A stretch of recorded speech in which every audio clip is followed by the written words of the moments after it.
Who do you have? Who do you have as your faces of the league? In no specific order. Wemby, Giannis, Luka, and Shea. Well, this is an interesting point because all international players that you just named. Wow, I didn't think of that. Yeah, because Wow. Shea's Canadian also. Obviously, Giannis, Greece, Wemby, France, Luka, Slovenia.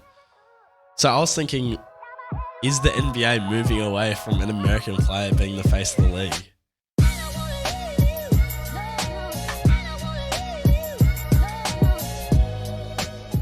Welcome back to episode 6 of the Pick and Roll podcast. I'm Max, and I'm joined here by my co-host Campbell. Yes, we've finally learned that we need to introduce ourselves before every episode because you guys need to know who we are, and when we refer to each other, you guys don't know who we're talking about. So Yeah, it just adds a bit more personality, I think. it does, mate. How are you going? I'm going well. How are you? I'm pretty good. I was just sick a couple of days ago, but I feel a lot better now. And it gave me a chance to think more about the NBA, which I do in my spare time anyway. So yeah, no, just more thinking. Yeah, what did you think about the week so far in terms of basketball? I mean, since we had those couple of weeks where players were going off, it's been a pretty stock standard-ish couple of weeks especially after the All-Star game. At the moment, not a lot going on. Teams are kind of holding their places on the standings where I thought they'd be, and I don't know, nothing too interesting happening. What do you think? Nothing. I'm sort of in the same boat as you. I realise that I say that a lot. After editing, I say in the same boat. I'll try and think of some synonyms for that. But I can think of one standout thing from this week, which was Chet versus Wemby. That was all over social media, and there wasn't a whole lot else on social media that I saw. But Also the LeBron in the fourth quarter. LeBron in the fourth, of course. Yeah. There's probably some crazy stuff happening right now while we're talking, and it's going to become old. I'm trying to look at what's happening right Yeah. now. LeBron in the fourth, 21 he had 19. What was it, 21? 19 points. 19 Clips had points. 16 in the last quarter. And the Lakers in total had 21 points, so he had 19 out of their 21. Did you get around to watching any of that? I've rewatched it, yeah. I didn't You watch it. rewatched I didn't it? watch it live. Yeah. What Yeah, did you he think? hit 5 threes. It was going crazy. Were they like game-winning drive. contested threes? I did see a few clips. There was PJ Tucker guarding him, and of course there's been that controversy with PJ Tucker wanting minutes when the team isn't willing to give him minutes. Was he defending LeBron well as you can? What did you think? Well, with LeBron, they leave him open the first couple threes because, he's shooting the best percentage he shot this year in his whole career. Yep. But still they give him space, because sometimes he's on, sometimes he's not. And he hit a couple, and then they were guarding closer and closer, but he continued to hit them. And then when they eventually guarded fully up, he led some drives. So it was just an amazing performance. Led the Lakers back to a win. The Lakers, they own LA. They do. But it wasn't looking that way for most of the game, which, I mean, whether a fourth quarter can depict how good a team is or whether he just got hot. I mean, it's LeBron James, so anything can happen when he's on the court. But touching on LeBron's three-point shooting, I saw a stat the other day that had him a couple % below Steph Curry in terms of three-point percentage this year. Really? On more volume than he's ever shot in his career, which is crazy. Obviously, he relies a lot more on the three-point shot now. Passing, swinging, driving, swinging. So it's incredible. He's pretty much shut down all the doubters. Yeah, he's adapted. So really impressive stuff from the Lakers. And yeah, the Lakers, they're still seeing that play-in spot. So we get to see a huge jump in team improvement. But with Rory going into the starting lineup, I have a bit of faith that they're going to string together a few more wins. Yeah. Hopefully. And they're honestly, we're going to touch a bit on this later in the episode, but they're one of the teams that you got to look out for at the end of the season because they always tend to make a late season push. Whether it's do or die. It's not do or die. It's sort of like the Lakers. They either make a really, really hard push at the end of the year, or everything just crumbles. It's never they hold position, which I find it really interesting. And it's a lot to do with transactions in the mid, like just before the All-Star break. And obviously they did nothing this year, so I think it really depends on their attitude, and they're coming in with a much more aggressive attitude than they did in the first half of the season, which makes sense. So, yeah, but rolling back to Chet versus Wemby, I think that's solidified the Rookie of the Year debate. As one of my friends I was talking to said, shout out. So many shout outs, bro. always shout outs. But yeah, I think that really solidified the two matchups that they played against each other. Wemby just dominated, especially that ISO possession where Chet was trying to drill fade away, and it just late in the fourth. Give me that. Yeah. Like, it wasn't even close. It looked like the dude was 6'3", but he's 7'1" or whatever Chet is. But Wemby just made him look like a baby. Yeah, he had, I think, 28 points, 13 rebounds, 7 assists, 5 blocks, 2 steals. Ridiculous. And a lot of that was in the last quarter. Like, I checked 9 minutes left in the fourth quarter. He had 21, 10, only had like 2 blocks as well. So he just turned it on. And the Spurs came out with the upset as well, beating them quite convincingly in the end as well. Yeah, they haven't had too many wins as of late, so it was good to see. Yeah, they're playing well in that matchup versus Thunder, who are a very good side at the moment. Also on the topic of that, both super young, promising players, potential faces of the league. And that segues us into our next topic. You see how I did that? Great segue. That was smooth. So who are your... I'll say mine first. We're going to talk about the faces of the league. Obviously, LeBron coming to the end of his career. He might only have 2-3 years left for all we know. I think that's his plan, sign a 3-year deal, a mega deal, I'm sure, and hopefully play with Bronny, maybe Bryce. I'd like to see that. But who's going to take his place? And for me, it comes down to sort of 4 things, 4 criteria, I would say. And number 1 is they need to be at least a top 3 player in the league at the time. Obviously, LeBron, I think, has been the best player consistently, at least through 15 or so years of his career. In his first few years, it was Kobe, Tim Duncan, who were sort of rivaling him there, but he was still the most promising player, and therefore people looked at him as the face of the league, the future of the league. The next one is charisma and social media presence. In the social media age. Media age. Obviously, we didn't see that as much with LeBron. I mean, we did really through the second half of his career more so. We didn't see it with Michael pretty much whatsoever. But those players definitely do have charisma. They're very marketable in terms of their charisma.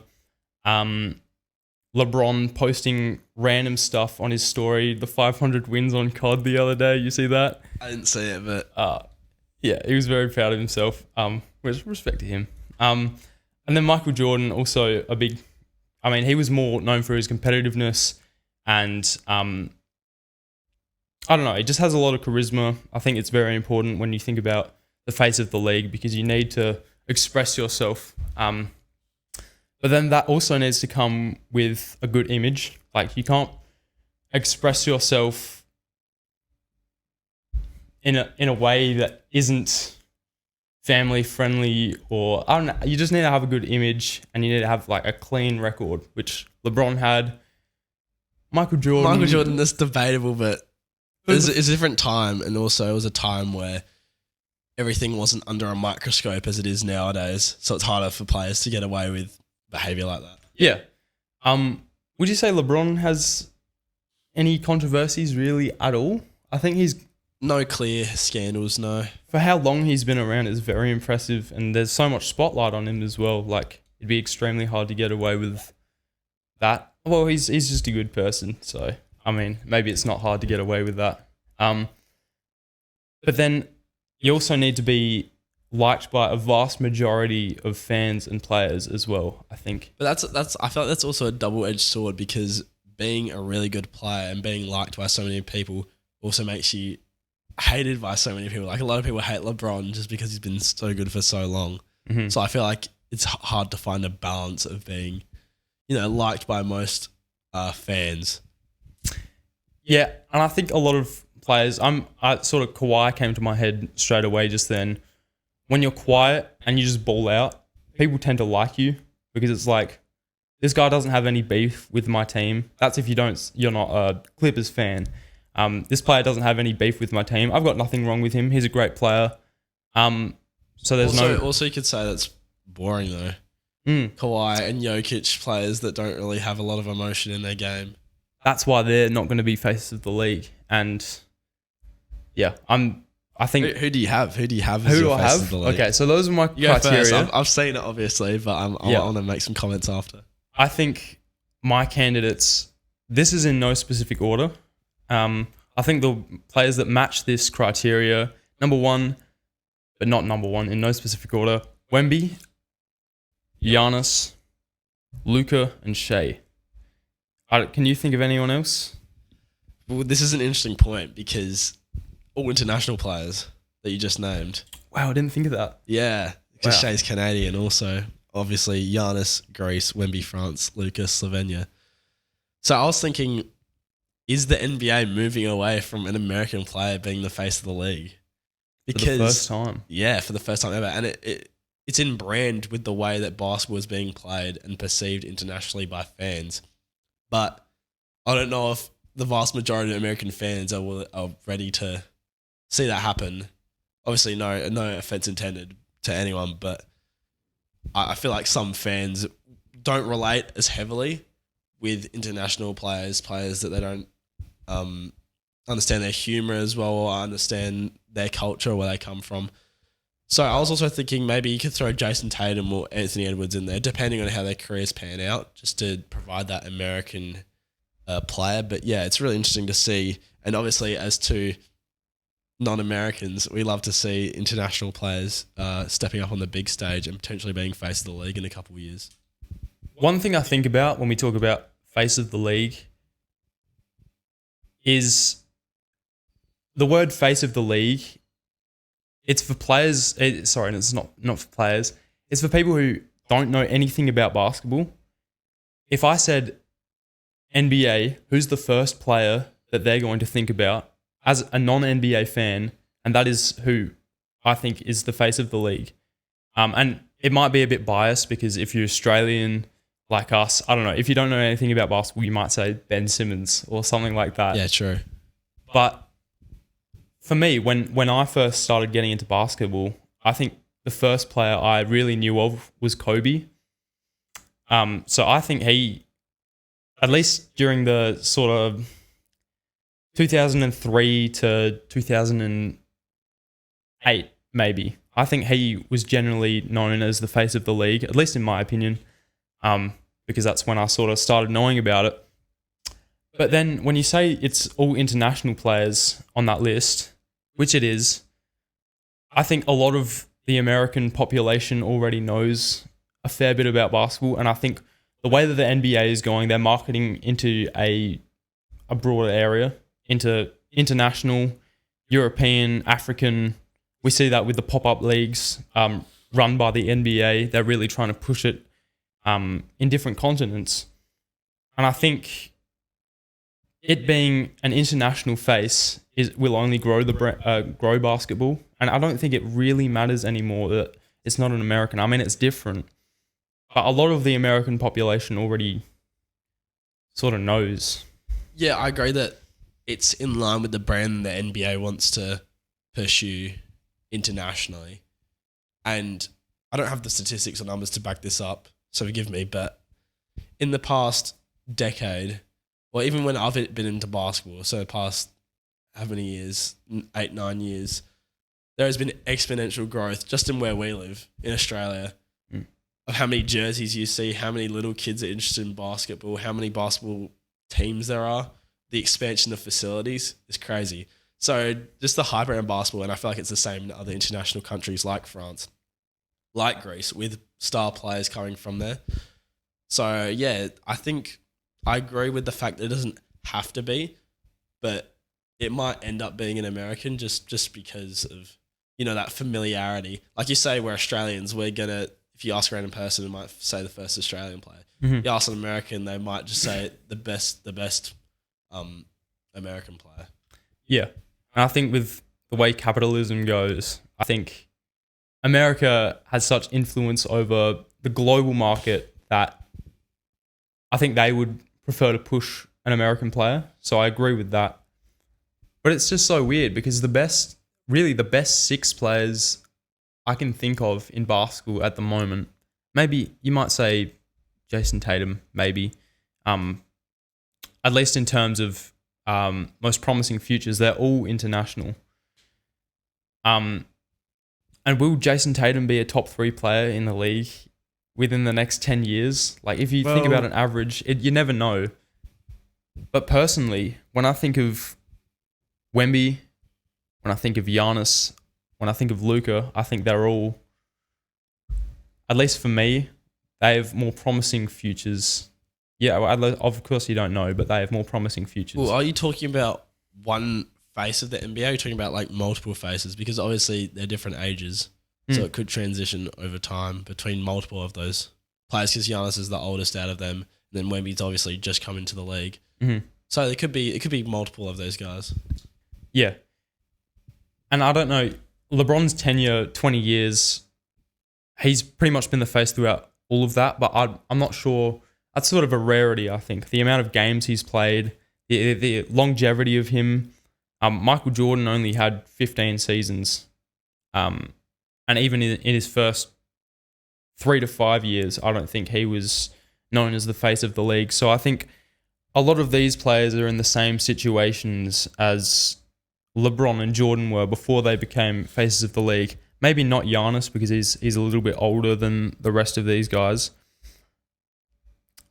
But it'll be interesting to see how the transition sort of goes. Because I feel like when LeBron gets old, I feel like it'll just be the best player in the league. But then you'll have young players continue to grow and get better.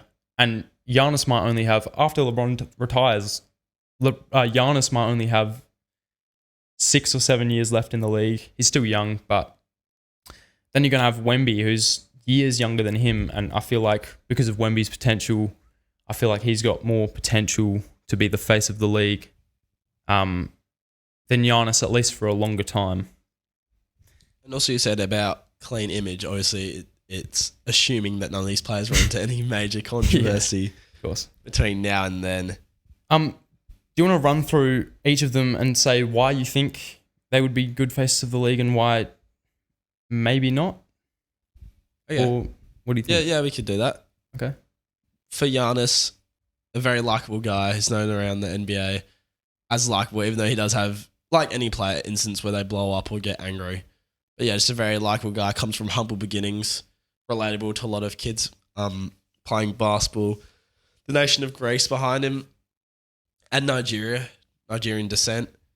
And I don't know, he just shows what's possible. You see the transformation of when he was really skinny back in the day, came to America just by himself and sent all his money back to his family and literally had to catch a ride with fans to the games.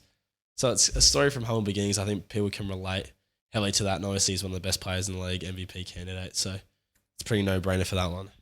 Have you watched the Giannis documentary yet? I've seen snippets, but I do need to watch it. I haven't watched it yet. I'm looking forward to watching it as well. Seems good. Yeah, that pretty much covers. I don't have anything else. I think that was a good explanation. Wemby. I mean, it's hard to see. Like, obviously, he's had no success yet, so we don't know how it'll translate. Obviously, Giannis has had rings. We know he's going to be successful, but it's harder to see for someone like Wemby. He's already one of the best defenders in the league.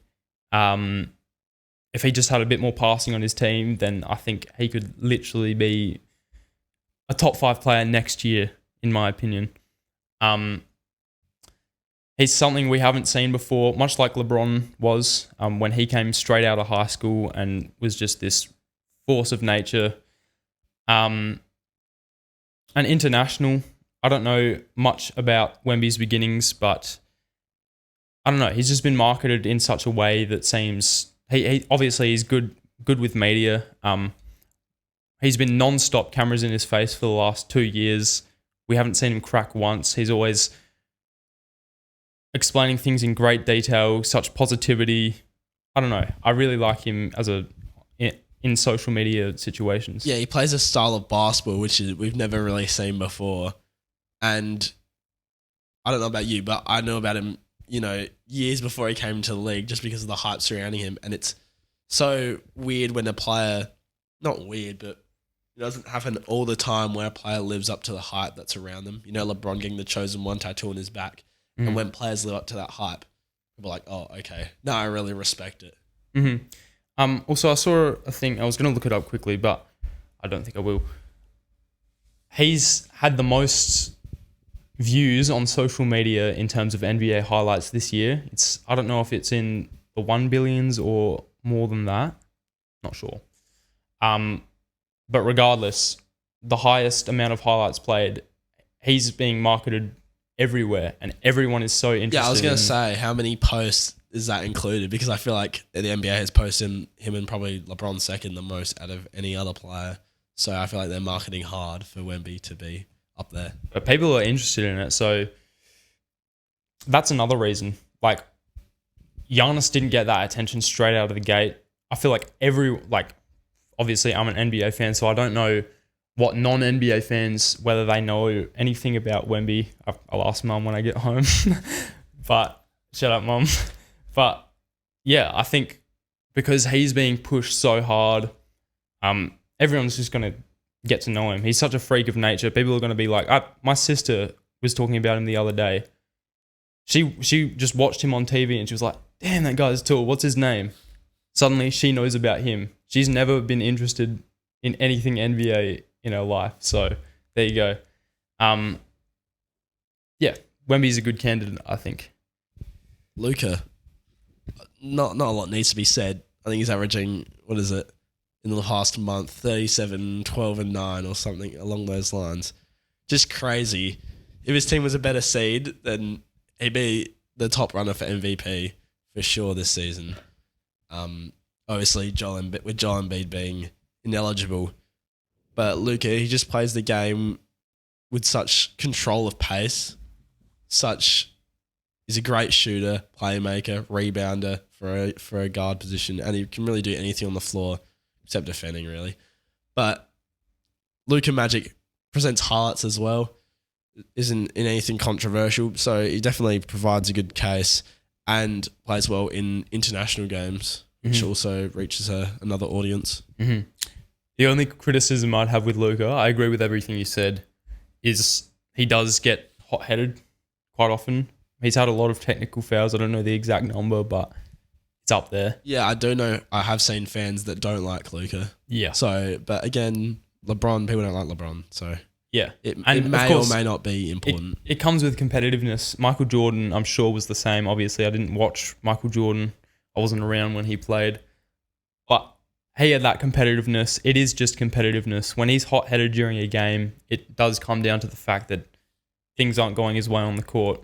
And it's not like anything, it's not like he's breaking into fights or anything, Isaiah Stewart style. So every player has moments where they blow up, probably except Kawhi.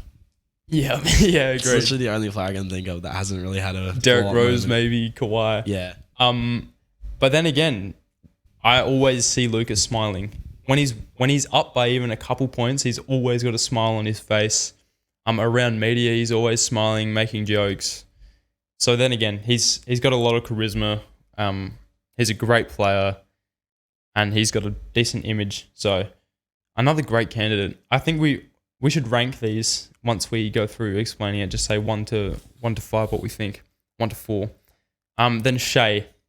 Shea's a little bit lower on this for me, because I still think he's got a little bit to prove maybe.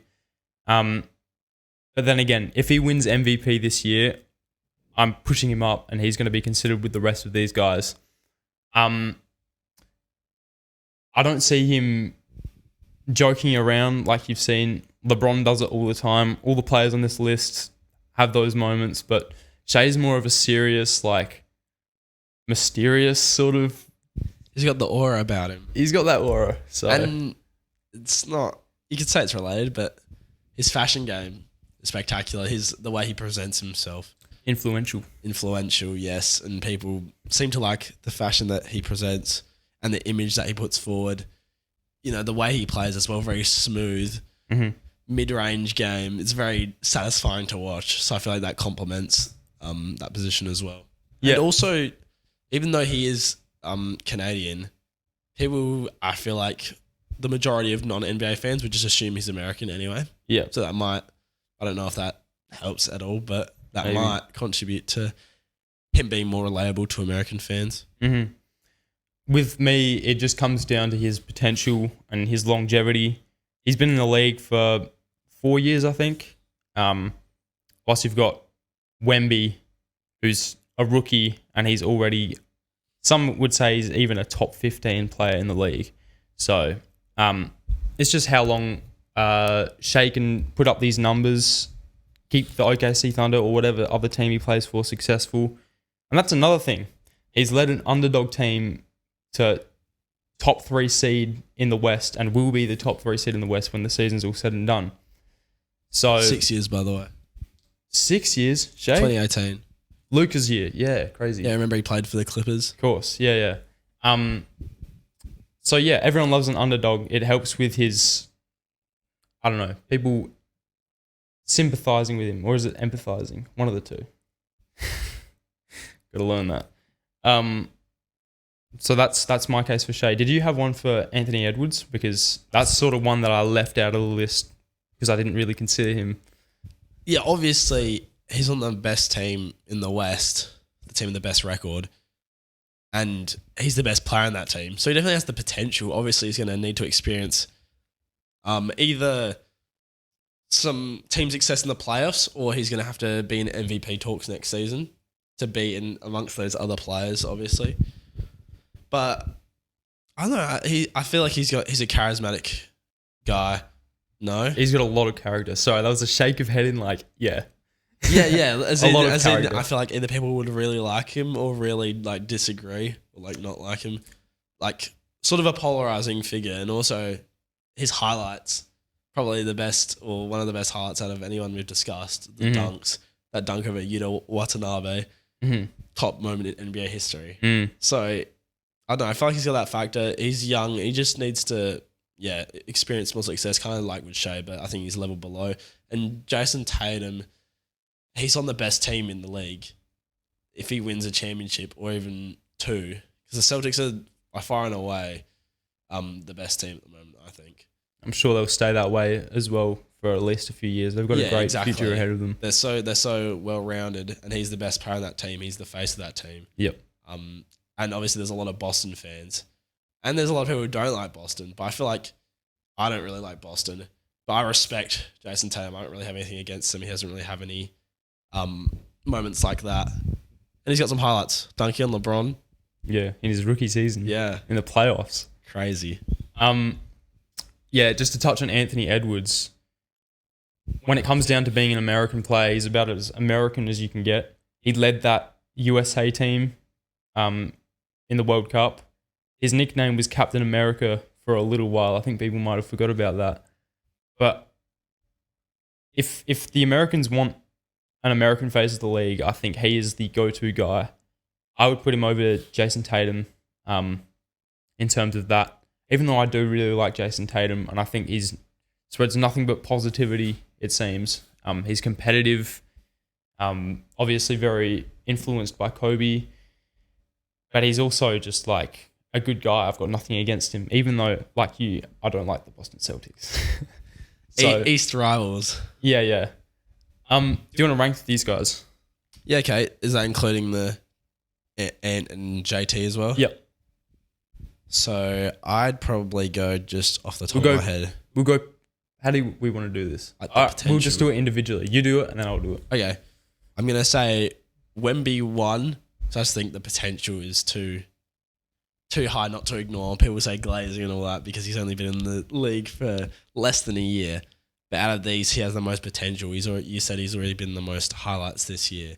So I feel like everyone likes him. There's not really anyone who says anything bad about him.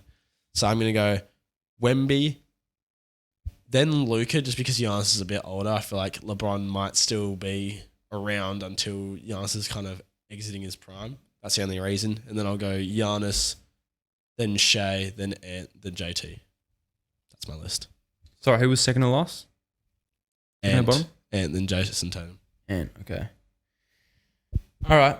I don't mind that list. Mine's a little bit different. Last place, I would put Shea. I don't like him as much as these other candidates. After you've mentioned those other two players, which I completely forgot about, I can't believe it. But I'm putting Shea last, and then I would put Jason Tatum second to last. Next, I would go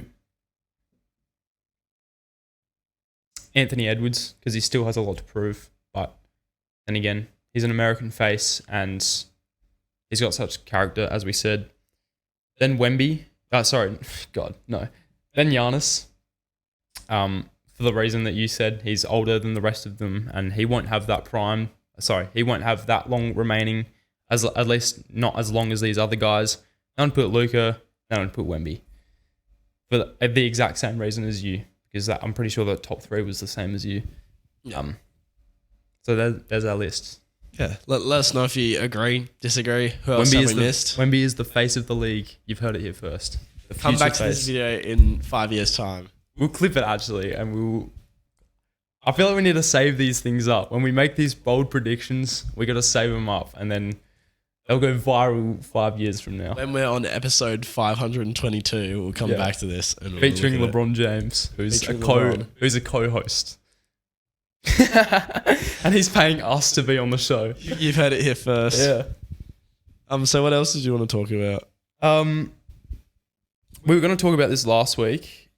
Do you want to talk about the most exciting teams to watch during the second half of the season? Yeah, sure. I don't have any notes for this, but if you want to go, and then I'll just build off of that. Yeah. Whatever you got to say. Okay, this won't be a long segment, but I've got three teams here. Number one, I'm going to go with the Dallas Mavericks. They obviously made a few trades during the trade period, and I think they're overall pretty beneficial to the team, like we've already seen. Even though they did lose big today, I forgot who it was against, but they did beat the OKC Thunder in one of their first Celtics, which is fair enough. Not many teams are competing with the Celtics these days. But they're just super exciting to watch. Kyrie, Luka. Luka played really well. I didn't check Kyrie's stats today, but I can imagine he might have been a little bit less efficient because when he's less efficient, they tend to lose a little bit. 19 points on 39% shooting. Yeah, not great.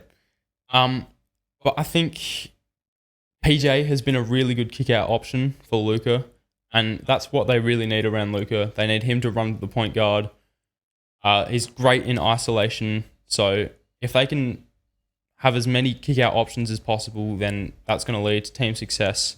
Also, PJ has been really good on defense as well, which people were questioning when the trade happened, but it's been really good. He's been a plus defender. And the Mavericks are really going to push as well for a playoff spot because it's so tightly packed in the West at the moment, and they don't want to be anywhere near the 8th seed. I don't think they deserve to be anywhere near the 8th seed, especially with the roster that they have now. So I think they're going to be really exciting. They're going to have a lot of competitive drive, and it's going to be tight towards the end of the season. Yeah, I agree. And they're just going to be an interesting team to watch in the fact that Luka is leading them. They should be higher than where they are, so it's going to be interesting to see where they end up and if they can push higher into that non-playing spot in the West with the trades they've made. It's just going to be interesting to see. So, yeah, I agree with you putting them on the team to watch. Mm-hmm. Charlotte Hornets. I've actually got some interesting stats. Actually, did they just get deleted? No, they didn't. Sorry. LaMelo Ball is going to be back in a couple weeks. And they've been without him for the vast majority of the season. Post All-Star break, they've been the 8th best defensive team in terms of defensive rating in the league. Before the All-Star break, they were the worst team defensively. So we've seen major improvement from them. We've seen it in previous years as well. Straight after the All-Star break, the Charlotte Hornets tend to just turn it on defensively. I don't know. They're not pushing for a playoff spot, that's for sure. So interesting. But then again, they still are the worst team offensively. So Will LaMelo change it that much? Yeah. I don't know. Nah, it's a balancing act. Yeah, it'll be interesting to see where they end up. I don't think I'm going to keep that close of an eye on them towards the end of the season, probably. But then again, they're missing LaMelo Ball. They're also missing. They've missed Mark Williams, who's been on my fantasy team. I've kept him on my roster because I was hopeful that he'd come back. RIP my fantasy, by the way. But he's coming back. He's projected to come back in the next couple of weeks. So we're going to have LaMelo Ball back. We're going to have Mark Williams back. Brandon Miller, who is, I think, definitely my third best rookie this year. Of course, Chet and Wemby above him. He's been out for a couple of days now, but he's going to be back. If we see all three of them come back full force, it's going to be very entertaining. Mark Williams is going to help defensively and with rebounds because the team is currently bottom 10 in both defensive rebounds and blocks. So he's going to really help. If this team really wanted to turn it on when these three players come back, I think they can beat some top 8 teams definitely towards the end of the season if that's what they want to do. But nonetheless, it's going to be very exciting. Yeah. And building on that, there's well, kind of not building on that, but switching it up. In the West, I'm just looking at the standings, and there's so many teams that I'm interested to see what happens to them come the end of the year, come playoff time. Minnesota, OKC, young teams that haven't really made a name for themselves in the playoffs. Obviously, the T-Wolves played the Nuggets last year, which is a tough matchup. But will these two teams prove themselves, especially the Thunder? They're really fun to watch. The Clippers, the renaissance of the veteran players, they're a team that I'm surprised that I find myself enjoying watching because, I don't know, by themselves, I'm not the biggest fan of Kawhi. I'm not the biggest fan of James Harden. But combined, all those players and their hustle, their defense, I'm really enjoying their basketball, and it's interesting to see where they'll end up. The Suns' big three, can they stay healthy? Can they play together? And will that lead to wins? And the Pelicans, which you had written something down for. But all those teams pretty much I'm interested to see. And along with another one I want to quickly mention, the Pacers, because they dropped to the 8th seed. I don't know if they still have statistically the best offense in the league, and Halliburton's going through a post-All-Star slump, you could say. Yep. But it'll be interesting to see if they can turn it on for the playoffs. If they come up against and match up against the Bucks, it can be really interesting. Yeah, if they can shape it up, they've been better defensively since trading for Pascal Siakam as well. So they're no longer one of the worst defensive teams in the league. Still bad, still below average, but not one of the worst.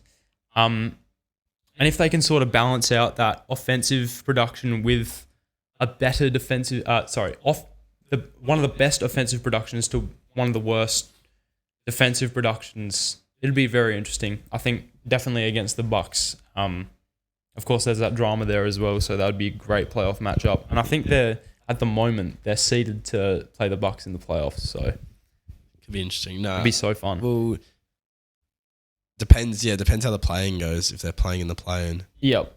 And I just want to touch as well on New Orleans.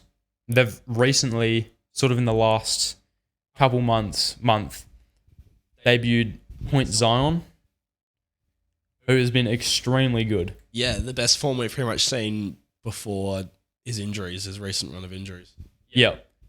He's got sort of that gravity that Giannis has. When he was playing the power forward position, wasn't dribbling the ball up the court, we didn't really see that burst that he had. When he's dribbling up with momentum, full burst, whether it be fast break or whether it be like a quick transition after defense, after the other team has scored, he just bursts through and nobody can stop him.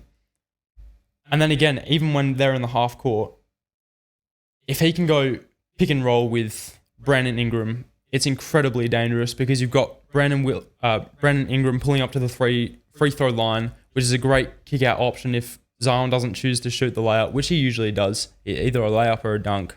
And they've got shooters now because CJ McCollum, he was bringing the ball up the court, but he can now just stand on the outside and wait for an open three because there's so much gravity towards Zion. And that's where he thrives. Yeah. You're going to have help defenders coming in. There's going to be open shooters. CJ, I'm not sure exactly what his open 3-point percentage is off assists, but I know it's much improved since Zion has run the point guard. And it's just contributing to team success as well. They can run so many things on offense now. When they had Zion in the dunker spot, I mean, you had CJ who was isolation. You'd have pick and rolls with Zion.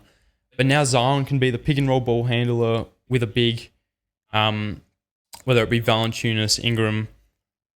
And then even if you just want to go isolation and have the shooters out on the wings, Zion's not losing a one-on-one contest. Well, rarely. He's just too strong. He's too big. They got to double him. There's going to be open shooters. I think the Pelicans have been great at spacing since they've implemented Zion at point guard. So they're just such a great offensive team. And I mean, I don't know much about the Pelicans defense, but they're winning games. So I don't think they should be concerned at all. And don't switch it up. They're overperforming to what people thought they would be like at the start of the season. You know, I think they'd be that playing around that area, but they're exceeding those expectations. And I saw a meme that someone was saying, oh, the Pelicans' big three is all healthy, and then they got smacked or something. But I have faith that in the long run, that'll end up working out. But it'll be, again, amongst those East teams, it'll be interesting to see who stays up in the playoff spot and who drops down to the play-in. Because it can really be any team because it's that close, and it really depends on a matchup by matchup basis. And also, Dyson Daniels defensively has been extremely good. Shout out Dyson Daniels. Shout out Dyson Daniels. Come on the podcast. And also, just like side note, during the NBA offseason, there's going to be the Olympics. We're going to talk a lot about international ball. That's pretty much where the podcast is going to be shifting straight after the NBA season. So if you're interested in that, stick around because we're going to dive deep into that. I don't catch up with it much at the moment, but I'm looking forward to really diving into that. But Dyson Daniels is really important defensively for them. He's one of the best perimeter defenders in the league. And when you can nab steals, when Dyson's nabbing steals and you've got Zion on the fast break, that's just instant points. So very important for the Pelicans. There was also something else I was going to add on the Pelicans. But I've forgotten it for now, so we'll move on. Yeah, and a very exciting team. Yeah, any other teams you wanted to talk about? That was pretty much. I went through a lot of teams just then, but those are my three. I'm sort of most excited to actually visually watch, not just keep up with. Yeah, it depends how many Hornets games are on ESPN. Not many, but I don't have the league pass. I got to get the league pass, man. Yeah, true. Yeah, but anyway, share a league pass. We've got in the notes here, Wemby, DPOY. Is there a chance? Yeah. Well, clearly at the moment, there's a chance. Sorry? Clearly there is a chance. Yeah. But I think at the moment, Rudy Gobert is, I wouldn't say, he's not as far in the lead as he was, say, 3 weeks ago, I think. I think the gap is slowly narrowing. But Wemby wasn't even top 3 a couple weeks ago as well. And I think, for me at least, I don't think they've released the DPOY race within the last week or so. But for me, he's at least 3. Could even put him 2 behind Rudy. Potentially. I think Rudy just being so consistently good in the defensive department and anchoring the best defense in the league, it's hard to look past him and be like, Wemby, the rookie. But obviously he's still top 3, maybe even 2. Mm-hmm. But it's just hard to put him past Gobert. Even though Gobert, he's got less block average than Wemby. He's averaging 2.7. Wemby's averaging 3.4. He's also only averaging 1.1 steals, I think, Rudy, while Wemby's averaging more. I know that. And Wemby's got the highest combined steals and blocks. I forgot exactly. It's like bleals or slocks. I don't know. They call it something like that. That's a weird word. But he's got the most slocks. I'll call it slocks in the league. So statistically, Wemby is really maybe the best defender in the league. He's more versatile than Rudy Gobert. But I think the fact that the Spurs aren't a top defense in the league pushes them down so much. It's like saying who's the best player in the league versus who's the MVP. Yeah, in the way that Wemby could say is the best defender in the league currently. Mm-hmm. but Rudy Gobert is on the best defense, and he's the main piece of that defense, and of course, he's really good defensively. So it's hard to push past that. And Rudy makes defenders, like his teammates, better defenders as well, because when you're trying to avoid the guy, you're switching onto, you're relying on Cat. Like they're switching away from Rudy Gobert, and they're trying to get Cat to defend the best big man that they've got, or they're trying to get Cat to defend pick and roll help or anything like that. And that's leading to more Cat blocks, more Cat opportunities when they've got so much peripheral attention on Rudy Gobert. Yeah, and you can see the difference that it makes. I've just seen, I remember we talked about it like maybe a week ago, 2 weeks ago. I was talking about I watched the T-Wolves Thunder and just the effect that Rudy Gobert had, that players didn't want to drive into the paint. You could see they were wary that they didn't want to shoot fadeaways, or they had to really take the outside shots because Rudy was there. And that's just the presence and what's the word I'm looking for? I'm blanking. The profile he's built over the past couple of years in the league, being a 3-time DPOY. And I think Wemby, even though people like players know he's a very good defender, they're still going to try him. They still think, the young guy, I need to get a buck on him, show him what's what. And I feel like Rudy garners more respect in that category currently. But obviously, and probably even next year when they're going to realize that it's hard to score on Wemby. Yeah, especially if the Spurs make moves as well, which I'm sure they will this offseason, bring in better defense, hopefully bring in a better point guard. Trae Young. Which we'll talk about maybe if we've got time. But I don't think Wemby really will win this year, even though in the past month, I don't know what his averages are, but he doesn't seem to get below 5 blocks. He's had 5x5s. He's almost had 2 5x5s. He's had one, but he was 1 steal shy, I think, one time. And then we've seen him have 10 blocks. As we mentioned before, a block on Chet, a 7'1" dude taking a pull-up jumper and not fouling as well. Just straight into his hand. He's one of the top deflectors in the league. I was looking all of this up the other day because I was trying to build up a case for him. And just statistically, he is by far the best defender in the league in terms of versatility because, of course, Rudy Gobert is going to have a lot of interior defensive statistics go for him. But when you consider deflections, when you consider guarding perimeter players, but not perimeter players, I'd say small forwards, Wemby is by far better than Rudy Gobert. Yeah, more agile, more athletic. Yep. Taller, longest. He's the longest player in the league. He's got an 8-foot wingspan. So, yeah, I wouldn't say this year, but next year, sign me up for Wemby. I think he's going to win it. He's called it. Come back to this episode. Come back to it. I'm going to say a lot of big calls today. Yeah, these are calls that I actually believe. But yeah, it'll be interesting to see whether he can actually make a push because I think it can get close towards the end of the league. Yeah. Do you want to quickly talk about the possibility of Trae Young going to the Spurs in the offseason? Just quickly, because we're running low on time. Yeah. So I've got a little trade package here. Tell me if I'm watching it. Tell me if you would accept this trade. So the Spurs would trade Keldon Johnson, Devontae Graham, 24 first round pick, 2026 first round pick, and 2028 first round pick. Just for Trae Young. Would you do that if you were the Spurs, and would you do that if you were the Hawks? If I was the Spurs, I don't know, because that's saying for the Hawks, those picks are very valuable if the Spurs continue to be on the trajectory they're on and be not a very good basketball team. So it really depends on how successful you think the Spurs are going to be in the next couple of years, 2026 to 2028 or whatever it was, 2024. Mm-hmm.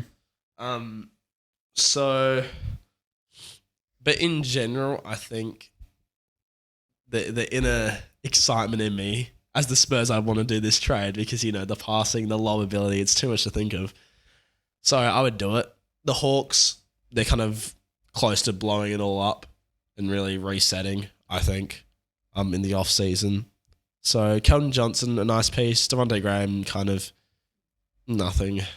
They'd probably waive him, but the picks would be very nice. So I'd think about it. I don't know if I'd do it for sure outright, but I definitely think about it. What about you? What do you think? Yeah, I think it gives the Hawks an option not to blow it up completely because it improves their defense, and really it does. Because the 2024 first round pick will be valuable. Whether they can get an Alex Sarr as a defensive piece on that team. They're going to have Keldon Johnson, who's a pretty good defender. Long arms for his height, and I think as a backup or even beside DeJounte Murray, that could be pretty good. And then a backup point guard for DeJounte as well, whether they keep Devontae on the team, which I think they will. He's good for the Pelicans. Yeah. And then they've got Jalen Johnson as well. They're going to be a good defensive team if they make this trade.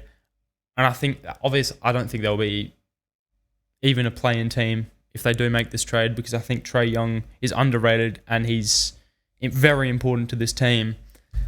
But they're going to have options for the future as well. If they don't, if they're not completely terrible, they're going to have first-round picks for the next 4 years. So they've got so many options. They might as well. I think. I would do this if I was Atlanta. And then, like you said, Trae Young is probably one of the best pick and roll point guards and lob throwers maybe ever. Maybe ever. He's averaged 10 assists. He's been a league leader in assists. Can't remember if it was multiple times. I know he has at least once. But for Wemby, that would be super, super valuable. They would be a good defensive team still, I think, even though Trae Young is a below average defender. But Wemby, as we said, he's built up a defensive player of the year case. I don't think they're going to suffer that much.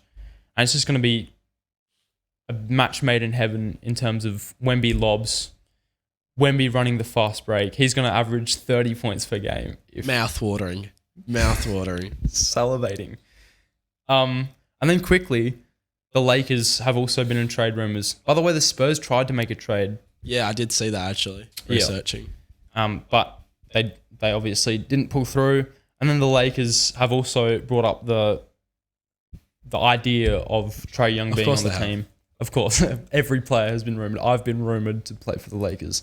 So the Lakers would trade Austin Reeves, Roy Hachimura, Gabe Vincent, Jalen Hood-Schifino, a 2025, 2029, and 2031 first-round picks, which are all unprotected. And this is just for Trae Young. Yeah, and all of those pieces does that are make to build sense up. economically? Yeah, it does. Yeah. It does? Yep. I don't know if that's too much. There was another trade possibility that had Austin Reeves staying and Gabe Vincent staying, but instead moving on D'Angelo Russell. So D'Angelo, Roy, Jalen, and those 3 picks. I feel like that's the more likely scenario, just because I feel like the Lakers, even though they haven't experienced too much success with this base of players, I feel like they like to keep them around. Mm-hmm. Austin Reeves especially. But yeah, it's just the one that you've got written down, the first one. It's just a lot of players, a lot of talent, a lot of unknowns. Obviously, Trae's a very good player, but with LeBron aging further, it's hard to see. Obviously, the lob threat with AD would be, again, mouth-watering. But, it's difficult to see. I don't think the Lakers would do this trade, but you never know. But what do you think? My biggest reason for why the Lakers would do this trade is that obviously LeBron might not be here after 3 years. And will they find a replacement for him in terms of scoring production? Probably not. And they'll get this. That is a good point. I didn't think of that way. They'll get this straight away with Trae Young. And right now, I think the Lakers, they would do this because they want to compete. They're not going to have much longer left of LeBron. So if they can pair these 3 players together while they're still that good, I think it'd be good for them. As the Hawks, if you're receiving this, you're going to flip. How old's Gabe Vincent? Because obviously they're looking to go younger. How old is Gabe Vincent? Late 20s, sure. I think.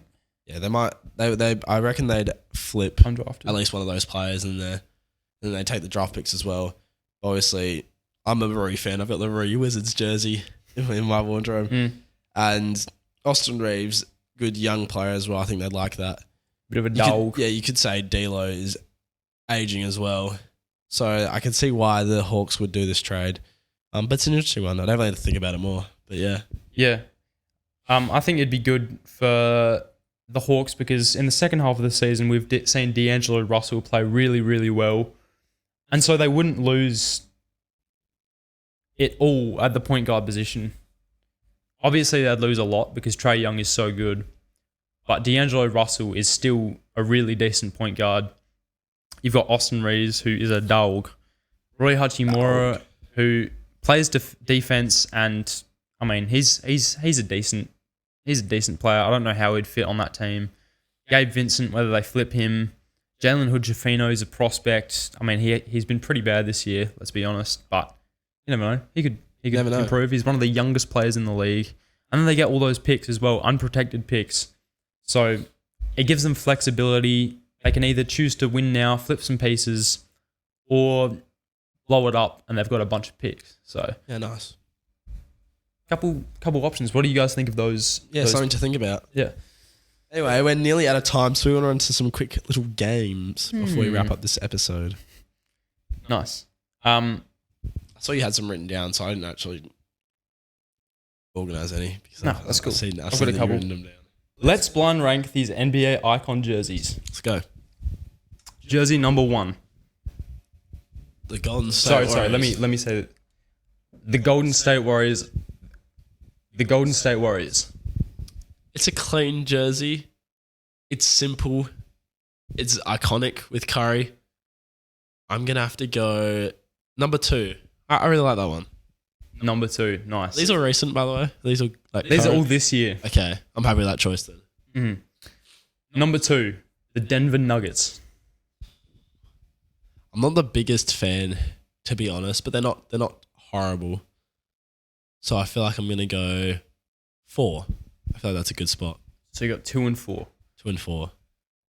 Next, the Oklahoma City Thunder. Oh, they're kind of clean.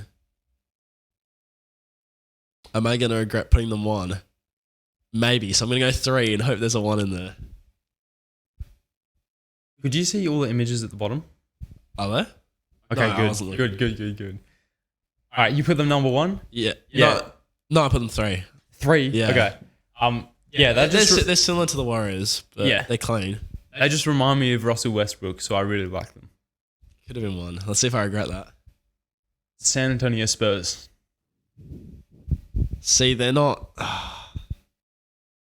I feel like on average they're going to be... I've already stuffed up the list, but I'm going to put them 1 because I feel like on average they're better than usual. You know, you think of Wemby, you think of Tim Duncan, Tony Parker, Kawhi. So I'm going to put them 1. They haven't changed it up, and historically it's clean. A very iconic jersey. 5.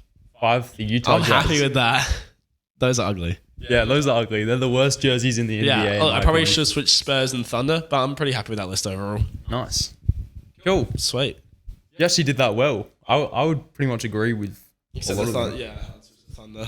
But apart from that, nice. Not bad. All right, we got another game. The last game. Higher or lower points per game in high school. Interesting. Sorry, I'm going to... Higher or lower NBA player points per game in high school. See, I have no idea about these really, so give me anything. Trae Young or James Harden? I know that Trae Young was a prominent high school player. I remember him in some YouTube videos when he was in high school. So I'm going to go Trae Young just for that fact. I don't really know because I wasn't really around when James or into basketball when James Harden was in high school. So I'm going to go Trae Young. Trae Young, 42 points per game. James Harden, 19 points per game. You're correct. Nice. I can be happy with 1. Nice. 1 correct. James Harden or Shai Gilgeous-Alexander? Well, the fact that you told me it was 19 and then you've put Shai makes me think that he was underperforming, but also he was near a top. He was a lottery pick, wasn't he? I'm gonna say, I'm gonna say lower because I think that's why you put it in there. But it could be dead wrong. But I'm gonna go lower. I thought you were gonna go higher, but you're correct. 18.4 points per game. Very so close. only 0.6 points. Yeah, that's why Nice. I'm trying to read. I'm reading your emotions here. Oh, I gotta put my poker face on. Shai Gilgeous-Alexander or Pat Bev? See, I don't know a lot about high school hoops, but I know Pat Bev was a dog, so it's definitely higher. Are you about to ace this? You're correct. Come on. Is there one left? The pressure's on now. 37 points per game. Yeah, I know he was like that. He still is like that. Last one. Pat Bev versus LeBron James. Oh, I don't think LeBron was averaging 37 points. I know he was obviously very good, the chosen one. And you're trying to stuff me up, but I'm going to go lower than 37. You're correct. Yes. 4 for 4. LeBron James averaged 29 points per game in high school. I tried to throw you off with some of know. these. I thought you'd get the James Harden versus Shea wrong. Because those are sort It of was two. close, yeah. And obviously, Shea lottery pick. So, That's the first perfect score that we've gotten in any of these. So yeah. Nice. So, Pat Bev is better than LeBron James. basically, that's what we're saying. That's what we're saying. All time. Nice.